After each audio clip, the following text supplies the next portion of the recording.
Hey, welcome into the Stinkin Truth Podcast alongside Mike Evans. I am Mark Schlereth. Thank you for making us a part of your day. Make sure you share and subscribe. Mike, how are you, buddy? I am doing great. And even here as we are, summer vacation for NFL teams, we still have plenty of news. I saw some audio and video surfacing of Nick Sirianni's first message to the Eagles when they returned for OTAs and minicamp, and it was all about, hey, we're starting all over again.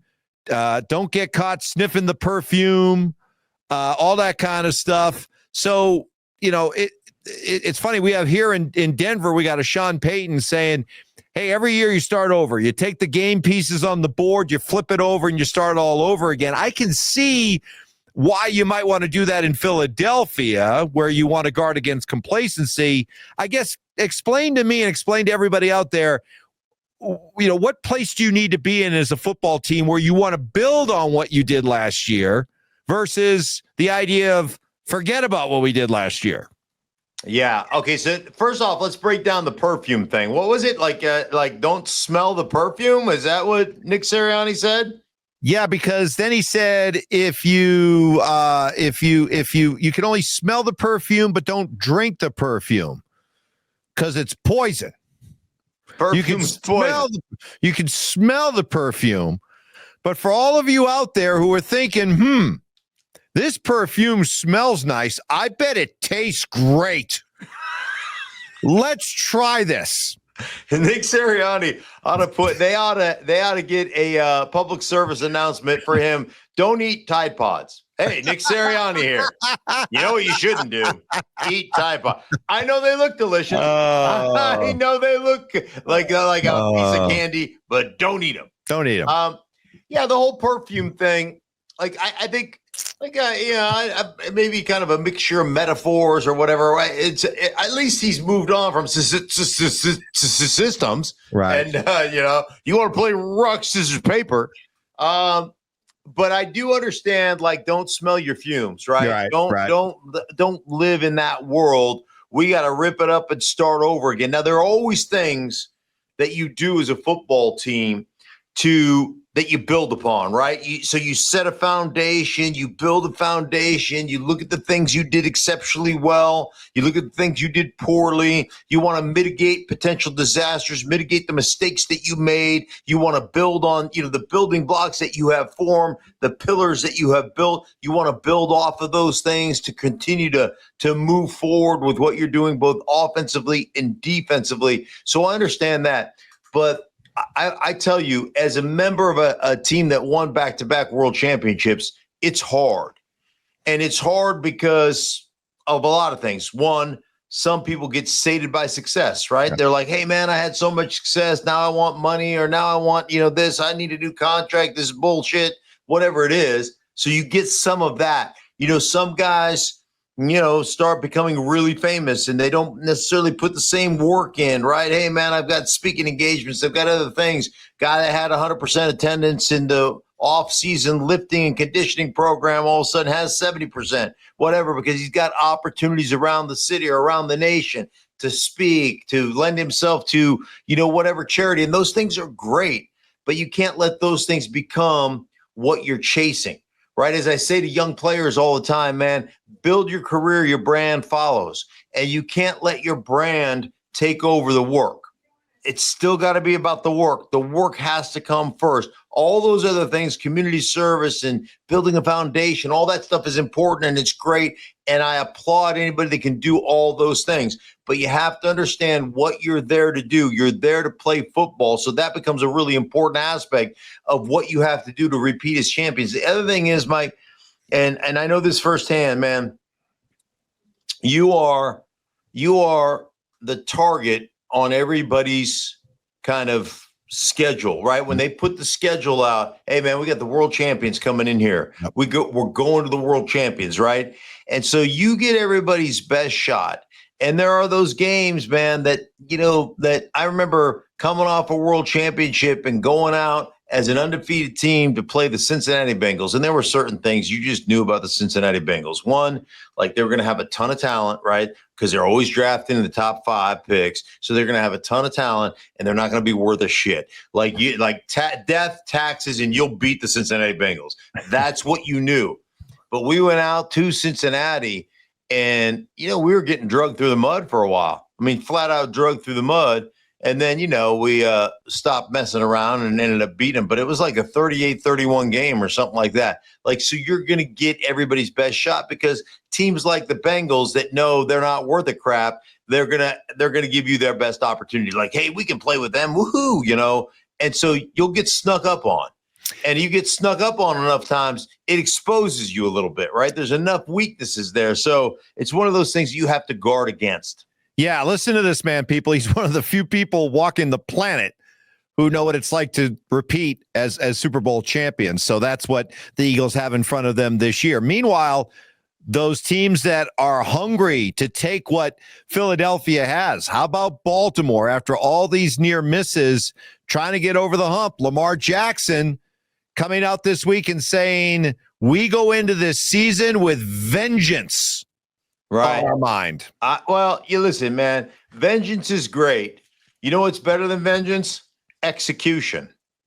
And if you look at their loss in the divisional round to Buffalo, there was an opportunity in the third quarter.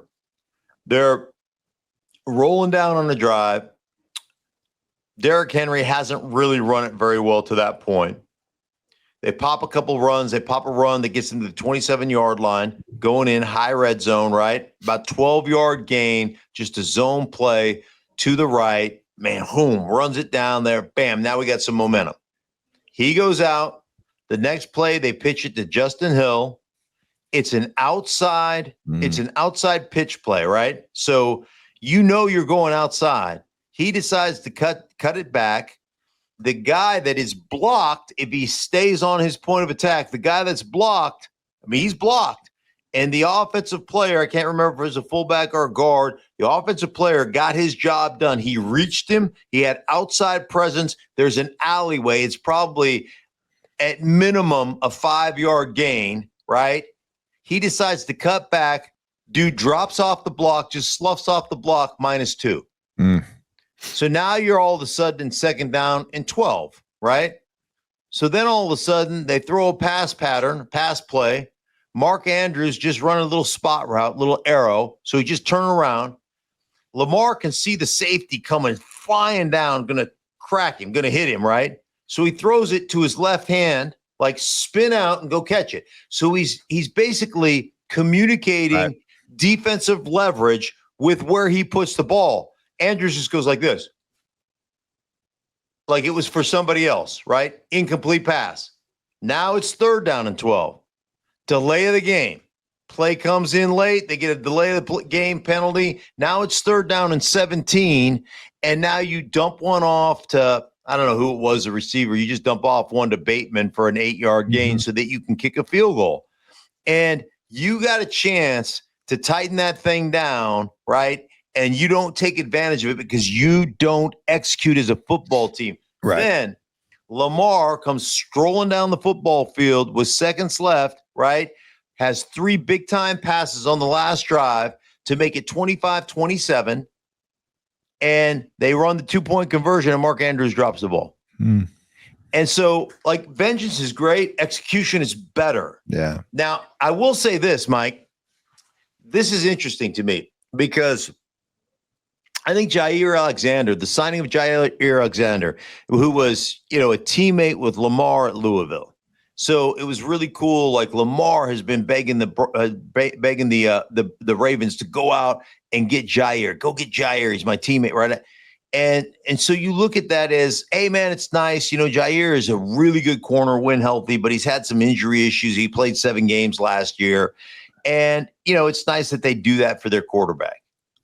But I just think that's a linchpin. I hear Baltimore fans, the stands of Baltimore, whining all the time.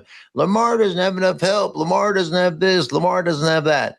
That, to me, is a big-time move for the franchise. And let me explain why I think that move, now he's got to remain healthy, but why I think that move makes them the AFC champions. I think Jaire Alexander puts them in a position to be AFC champions. Now, I'll go back to Lamar early in his career, Mike. How did the Baltimore Ravens play? They ran the absolute piss out of the football, and then they came at you with everything they had on the defensive side. Their ability to rush the passer, their ability to blitz, play man-to-man. They had defensive backs that could do that, right? And a pass rush that could get there, and blitzers that were adept at timing it up.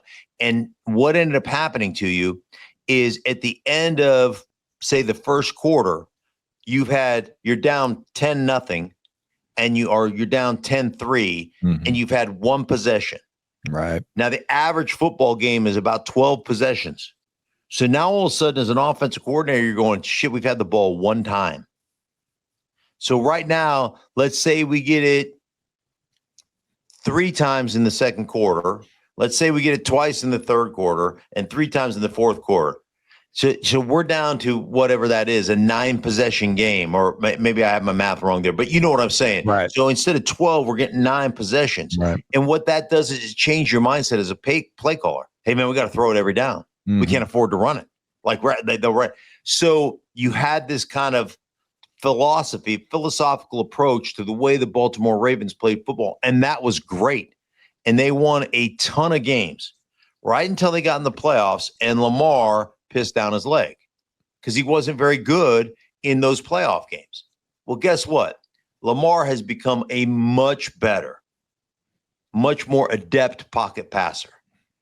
He has become a complete quarterback. He has won MVPs, and he actually played really well in the playoffs, the last couple of playoff series. So to me, you sign a guy like Jaire Alexander, and it gives you the opportunity to have multiple guys. Marlon Humphrey, you got Jaire now. You've got other corners that can flat play. You've got one of the best safeties in all of football in Kyle Hamilton.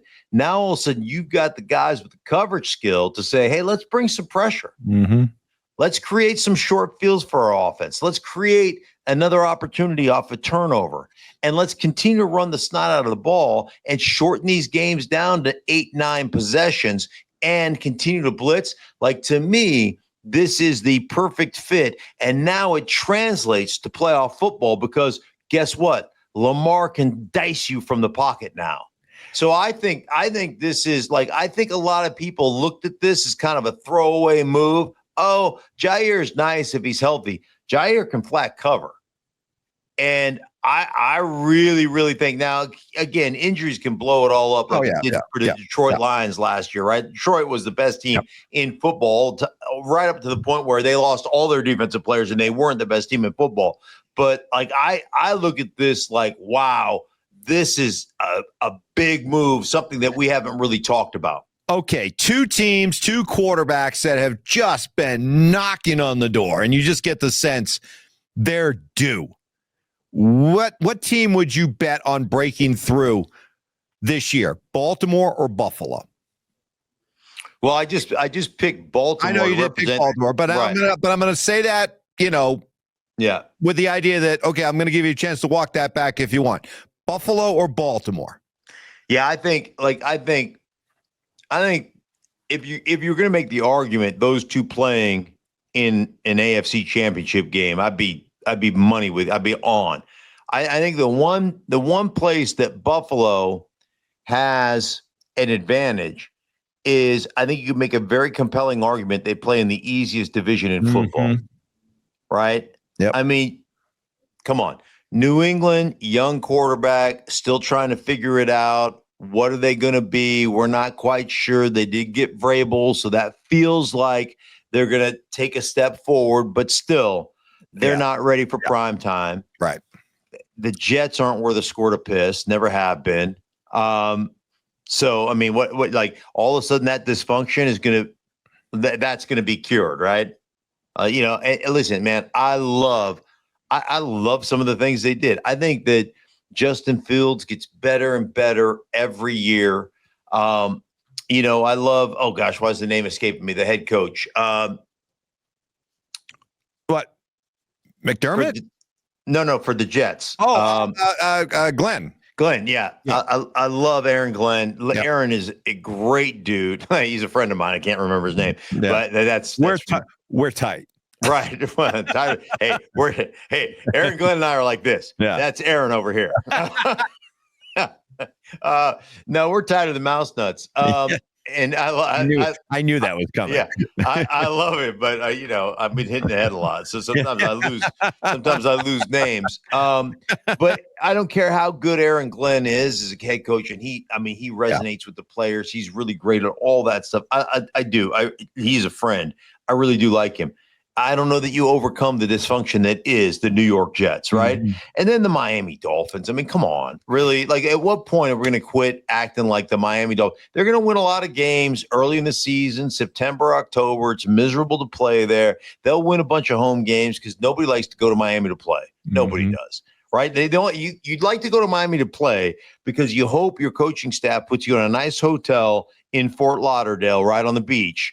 And then everybody's woo, woo, having a few drinks, a few pops, right? Checking out the beach, you got a bunch on like the last time I did a Broncos game. This is funny. I did a Broncos game. This is years ago. Maybe the first year I ever did games. And they stayed down right on the strip of Fort Lauderdale, right on the beach, right?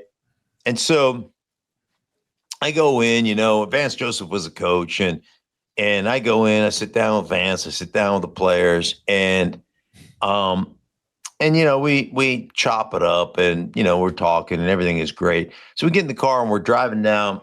You're driving down the main strip there, right? And like you see a bunch of Broncos out on the patios of everybody's having dinner, right? And hanging out on the patios. It's sunshiny, right? And you just look across the street and there's a bunch of girls in bikinis and, and the whole 9 yards.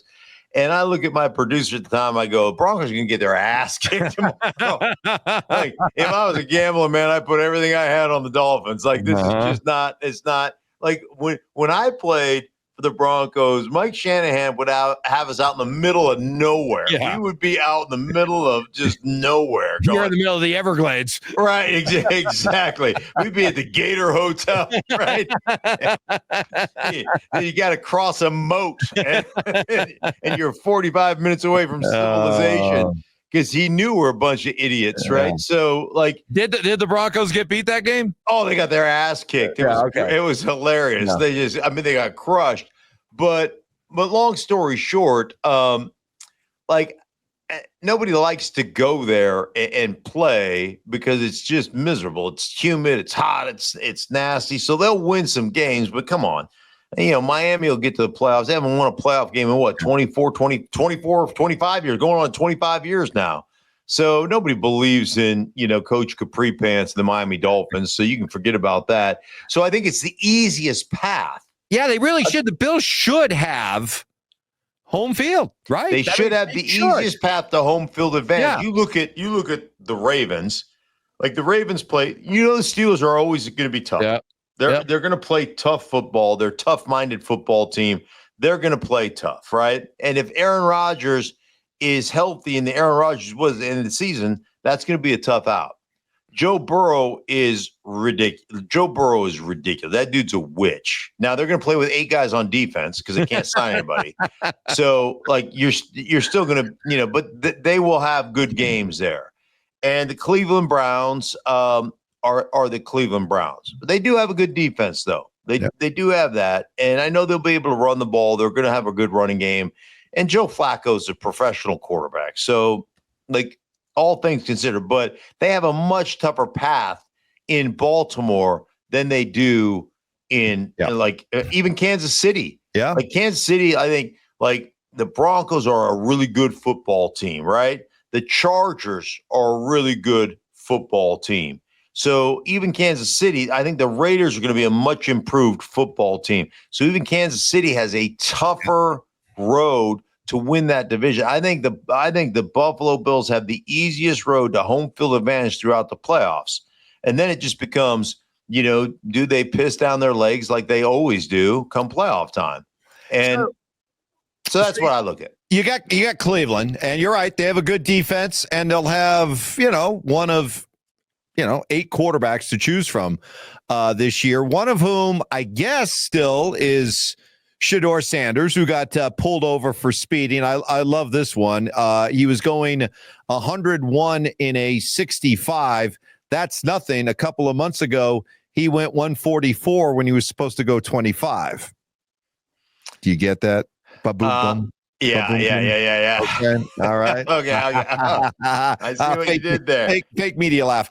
Anyway, is this? I mean, this is twice now he's been pulled over. Is this a big deal? I mean, you got some of the pearl clutchers out there like, oh, this just shows that he's immature and he's not ready to lead and he's got other things on his mind that have nothing to do with football, and this is what makes him such a high risk. Do you read that much into getting pulled over? I am not going to clutch pearls over getting a speeding ticket. Now, what young kid that doesn't have a nice car hasn't pushed the envelope? Guilty, right? I think we're all guilty a time or two of tempting fate that way. So was that in your IROC? Was that IROC? Your IROC? I had like a Billy Madison Trans Am with Billy Squire stroke me. Stroke me. Go. So no. In your IROC. Yeah. Look him up. But I'm not. That's that. Yeah. I get it. To me, you just failed another intelligence test. And the reason I say that, Mike, is you're a 5th round draft choice, 144th overall. By the way, I don't know if you know this, but they took a guy in the 3rd round that plays quarterback before they took you. And so it boils down to this. And I'm going to bring in the Tebow discussion that we had many, many, many times here. And Tebow leaves and he goes to the Jets. And he's a backup quarterback, the personal pump protector. Yeah. And they got to have a press conference on a weekly basis for your backup quarterback, personal pump protector. And as an organization, you don't want to have to do, you don't want to have to answer questions about 5th round picks. Yep. You don't. So when you start following the timeline, right, we've got the draft party, legendary. Nobody's ever called you legendary except yourself. You nicknamed yourself. Mm-hmm. That's a major taboo, right? That in and of itself is kind of douchey. So there's one. It's true. It's very true. Very true. Okay. Then 2, there's all these reports that you didn't act very professional. In the pre-draft process, you did not act professional. There's a report that they put that one team put in a bunch of mistakes in the game plan stuff that you looked at, and you didn't catch the mistakes. And they assumed, or they assumed or presumed that you didn't really look at the game plan stuff they gave you. Right? There are reports of you walking in headphones, you being disrespectful, you being unprofessional, you be right. There are all these, and Shedur's camp and Dion and everybody like that's ridiculous. You think my son's not professional, Well, here we go again. And then he was at a charity softball game yesterday and he addressed it in a cell phone and it was fairly cavalier. I made mistakes. I got to learn from them. Made mistakes, And it just gets to be one of those things where, dude, you understand that they don't want to have to answer questions. They don't want to have a press conference about this. They don't want to have to do any of that. You're a 5th round pick. But if you can play, it'll all go away. All that stuff is overlooked. Right. If you can play, it'll all go away.